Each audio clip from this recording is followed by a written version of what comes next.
In this video, we're going to develop the work energy theorem, and we're going to use calculus to do it. And it's useful to see math levels above your own, and you're not responsible for any of the steps, but I'm hoping that you understand as we move along.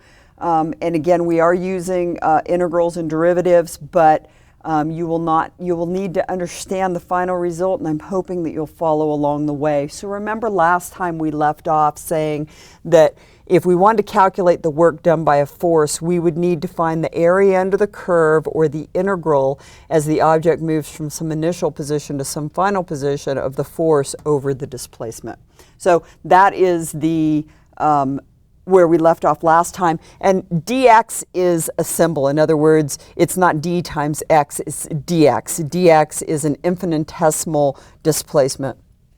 So we're going to start with that, and actually we're going to look at finding the network. And as you can imagine, if I want to find the network, the sum of all work done by all forces, well, it's going to be equal to the integral from some initial position to some final position of the net force with respect to position.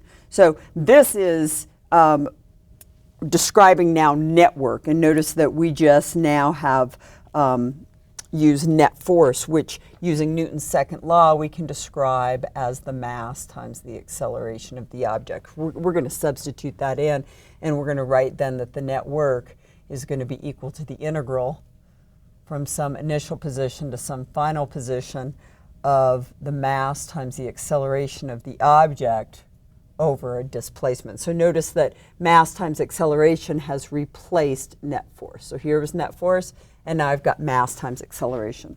So now we're going to do a little bit of differential work. So remember that acceleration is equal to dv dt. And we can rewrite this as dv dx dv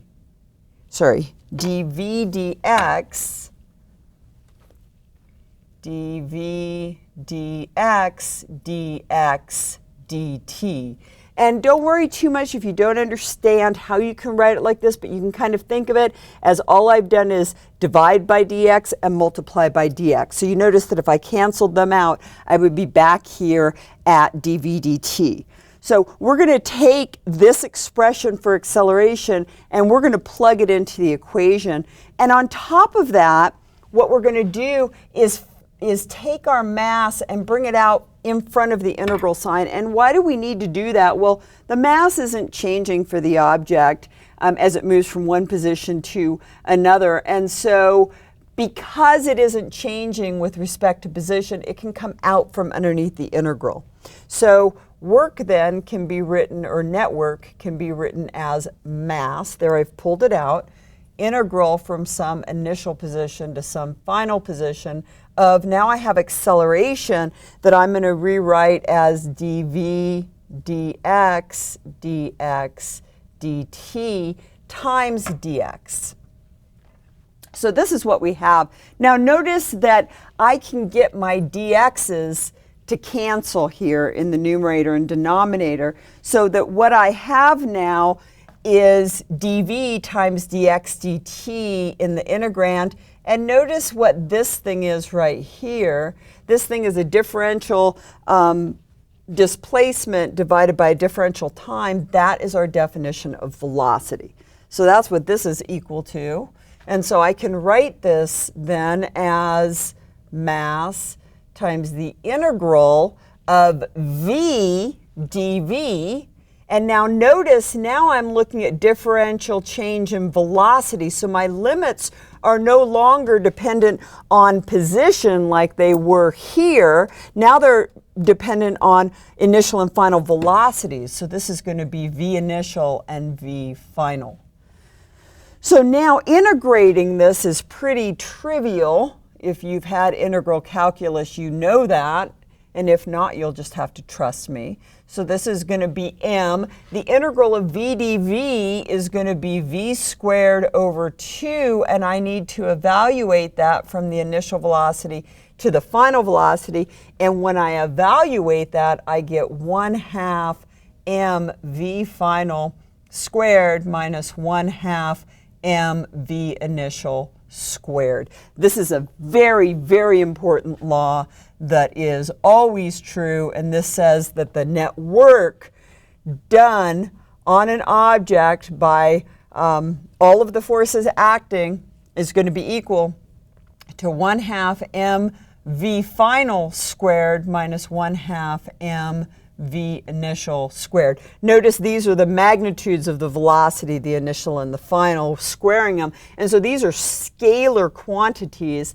And we see a very important quantity defined here, or that we need to define here, and that is an energy of motion.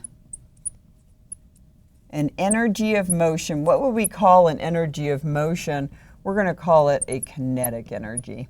And are we going to write out the word kinetic energy? Both words? No, we are not. We're going to abbreviate that as KE. And kinetic energy is equal to 1/2 mv squared. You can see why it's called kinetic energy, because if the object isn't moving, then V is 0 and it has no kinetic energy. If the object is moving, V is not 0 and there is an energy due to motion. And so kinetic energy as energy of motion, of course, cares about how fast the object is moving. And so now I can write the net work as KE final, that's the final kinetic energy, minus KE initial, that's the initial kinetic energy. And lastly, we can write this as just the change in the kinetic energy. So the net work done on an object is equal to the change in the kinetic energy of the object. And this is a huge theorem for us, and it's going to be very, very useful as we look forward and solve problems. Notice it's a scalar equation too, which is always very, very nice to deal with. Again, coming back to where we started here at the top, you see a lot of differentials and integrals here. I'm hoping that you understood some, if not all, of what I did here. But even if you don't, you must understand the final result. In other words, you have to be able to use the work energy theorem. And also, you need to understand the definition of kinetic energy. It's just 1/2 the object's mass times its speed squared. So here it is, work energy theorem, and we will apply it to some concepts next time solving problems.